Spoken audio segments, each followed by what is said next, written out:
I must warn you, dear viewers, the film which I am about to review is extremely unpleasant. A film that contains such dismal elements like carnivorous leeches, mysterious fires, and a washed-up actor named Jim Carrey. You'd be better off watching a review of something happier, such as Old Yeller or The Fault in Our Stars. If you choose to proceed past this point, dear viewer, don't say I didn't warn you. In all seriousness, though, reviewing this as a movie, not comparing it to the books of the show, it's decent. It has its issues, but it really got the tone of the books right. Mostly. And its main issue is Jim Carrey.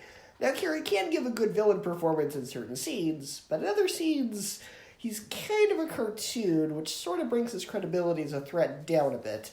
It's hard to be scared of him when you've just seen him acting like a dinosaur. Yeah, Carrey's performance in certain scenes really should have been reined in. But the other performances in this movie make up for it. Jude Law's Lemony Snicket was a perfect choice. The three child actors do a great job and really feel like siblings, and Billy Connolly gives such a heartfelt, loving performance that it makes the demise of his character all the more tragic. The aesthetic of the film is also really well done. The characters' outfits, the way everything looks just a bit off in this world, it's kind of Tim Burton-esque, which makes me wonder what this movie would have been like if Tim Burton had directed it. And given that this movie came out in 2004, Olaf definitely would have been played by Johnny Depp, which, honestly, I can kind of see. What do you think? Would Depp have been a good choice for Olaf? The film also has a bit of dark humor to it, too. One of the children's guardians has all these irrational fears, like the fridge is going to fall on her, or the doorknobs in her house are going to explode. It's played up as pretty ridiculous, but once you know it, all of her crazy fears suddenly start coming true.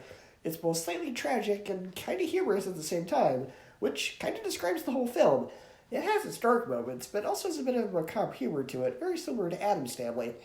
And the Thomas Newman score in this movie is great. It really sets the tone for the world of the film, being both dark and quirky.